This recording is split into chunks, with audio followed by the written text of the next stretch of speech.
What's up, guys? Welcome back. This is review number 2. Same DVD set, same filming set, different shirt. Think about it. Anyways, I digress. We are going to be looking at disc number 2 today. We looked at disc 1 last time, and it was a bit of a ho-hum disc, so we're going to see if it gets any better from here with my review of True Astonishments, disc 2. This would be disc 2 right here. Anyways, this one contains how many? 1, 2, 3, 4, 5 effects. Between 4 and 5 effects per DVD, as I've mentioned before. This one has 5. And we'll go through each one. Are you ready? I hope so. We're going to cut to the chase this time. The first effect would be, on here it's LVL $, which is Las Vegas Leaper 2.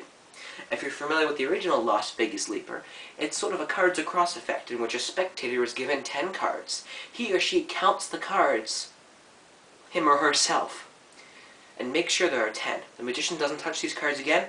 They count the 10, they put them between their hands. You make 3 other cards vanish from your hands and reappear among their 10 cards. So they now have 13, even though you haven't touched them the entire time. Brilliant effect, very strong, very cool method. This is basically an advancement on the original Las Vegas Leaper. So the effect is the same, except instead of the cards being sandwiched between the spectator's hands, they put the cards in the back pocket. And there's a special kicker ending. Well, I wouldn't call it a kicker ending, I'd call it a sort of a second phase. So it does the same thing. You have the 10 cards, make 3 travel to their pocket, but then at the end, you make a bill of any denomination vanish from your hands and reappear in their back pocket. Now this effect features a very cool way of loading the bill into the spectator's back pocket. Is it effective? I assume so. It's been performed on the DVD for real people, and I can see from, at least from those performances, it does work. Is it gutsy? Oh yes. This will take balls of steel to pull off. It's a very gutsy method, very clever way of loading a bill into a spectator's pocket, but also at the same time, very risky. Some of you might not feel you're confident enough to do it. Others, if you give it a shot, I'm sure it might be interesting. But here's the main flaw of Las Vegas Leaper 2. The effect itself is lacking in that the 2 phases, I mean, even though they're a similar effect, something vanishing from your hands and appearing in their pocket, they don't go together. Not at all. First you make some cards travel, then you make a bill travel. They don't mesh together well. I mean, you'd think a second phase of an effect would flow with the first phase. So you would flow right from one to the other. This one doesn't have that flow factor. Other than the fact that it involves a similar effect, the 2 don't go together as well as one would hope. Now, I'm sure those of you with great presentational skills will be able to mesh the 2 together in your own special way, but as far as the effect goes on its own, it doesn't work. Cool idea. Doesn't quite work. This is more of a half-baked thing. I give Las Vegas Leaper 2 a 6 out of 10. Nowhere near as good as the original. Next up is Tubular, Paul Harris's bill effect in which 2 bills are signed. The first one is signed by a spectator, the second one signed by you. Both bills are squeezed between the spectator's hands. When they unfold each bill after squeezing them, one of the bills is now completely blank, and the other bill features both signatures. One on one side, the other on the other side. So essentially both signatures have fused together onto one bill. This is a cool idea, classic Paul Harris thinking. The methodology is very much Paul Harris. And this could be a good worker in the right hands. It's another example of pack small, play big. The handling is very minimal, I should say. And this could be a powerful effect in the right hands. Interesting idea. I'd give that one a 7 out of 10. Tubular, not too bad at all. Chang's Riser by Chang Lin. This is Chang Lin's second and final contribution to the True Astonishment set. The first one was Chang's Change from the first disc, which, if you remember, I didn't like very much. And I pretty much have the same sort of feeling about Chang's Riser. The thing that both effects suffer is the fact that both effects are, I'd call them more webcam tricks. Stuff you would film one-on-one for a camera on YouTube to show, and get the right angles going and everything, because both of them aren't very good on angles, very knacky, and all in all not very practical for real-world performance. Now, Chang's Riser is Cheng Lin's visual version of the Ray Cosby effect Ray's Rise, which is a sort of a visual ambitious card where the ambitious card is left outjogged to the pack and you visually see it rise up through the deck gradually, which is a very cool effect. And in Ray Cosby's hands it looks brilliant. And Cheng Lin's version is also very visual, and it gains something that Ray's Rise couldn't do. You can watch the card rise up through the deck visually. You don't cover it, it's not shaken like in Ray's Rise, you just watch it rise.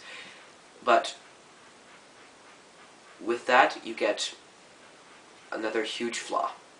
The fact that this becomes much more angle sensitive than Ray's Rise, much less practical than Ray's Rise, and overall, even though it's a visual effect, I can't really see anybody using this other than for a webcam or for a YouTube video. This just isn't the effect that you want to put the effort into to use out there. There are plenty of other visual card rises out there that you'll want to do more. So I'd give Chang's Rise a 4 out of 10. Not very good in my opinion. Visual, but not very good. Next one, Seductive Switch 2. The sequel, the new variant on his original effect, the Seductive Switch, which I believe originally appeared in his book Close-Up Seductions. Neat. Very neat. The original Seductive Switch, I'm a fan of it. It's got a really interesting, very cool method. I mean, Paul's always one that knows how to take those cards and twist and turn them in so many different ways that you create all sorts of weird impromptu gimmicks and things, and this falls under that category. It's one of those weird, twisty-foldy effects that pulls off something really interesting. Now, in the case of Seductive Switch, I don't see too much new here. The effect is basically the same. There's no second phase added, and there's no real variation going on. However, there are a lot of added subtleties and a lot of little added bits that will help you improve your current Seductive Switch if you use it already. First of all, I like the fact that they added a way to sort of rule out the impromptu gaffe that you have to make during the effect, because at the end of the effect there's still a little bit of evidence of the impromptu gaffe, but in the way they teach it on the DVD, the evidence of that gaffe is gone. So I like that addition, and then the other addition is that it all happens like in the spectator's hands, and they see both cards. There are a lot of different subtleties. The effect is basically the same, but they've made a few small, definite advancements in it, so I like it. I give it a 7 out of 10. And the last effect on this DVD would be Growing Card, which is oh geez, I'm not even going to try to pronounce this name. Oh geez, Tomoyuki Shimo. Yeah, I'm going to stop there. It's a long Asian name. So you've got Growing Card, which is essentially a selected card being sandwiched in between two jokers. Visibly, it grows into a big jumbo card. And then afterwards, the jumbo card is then visually shrunken back down to a regular sized card, and they can immediately examine it. Really cool. Classic, I mean, it's just a fantastic method, fantastic idea. The method is really cool. I mean, this will at least make a really cool toy for you to play with. You'll at least want to grab the deck and try this out. The set actually includes the gaff cards necessary to do the Growing Card. However, a YouTube magic friend of mine named Rahat has an impromptu version, which is the same effect, but done impromptu. So if you search up Rahat magic on YouTube, I'm sure you'll find it somewhere. It's called Impromptu Growing Card. But anyways, interesting idea. However, as a lot of different reviewers on different forums have said, it needs motivation. It's a nice visual quickie, and the growing phase looks stunning, but it needs motivation. It lacks that. So if you can find a good way, a good motivation for this effect, it's definitely worth it. It'll at least make a really fun toy for you to play with, but if you get it working and you get a reason for the spectator to care about this Growing Card, this could be a great little worker's piece. So I give this one, Growing Card, a 7 out of 10. So overall, I believe this disc is actually more disappointing than disc 1. The material on this one was lackluster, and we can only hope it gets better from here. So that's my review of disc 2 of True Astonishments, which I give an overall review. Well, first I'll do a recap. Las Vegas Sleeper 2, I believe I gave it a 6 out of 10. Tubular, 7 out of 10. Chang's Riser, what was Chang's Riser again? I think it was 4 out of 10. Seductive Switch 2, I gave a 7 out of 10, and Growing Card a 7 out of 10, so an overall 6 out of 10.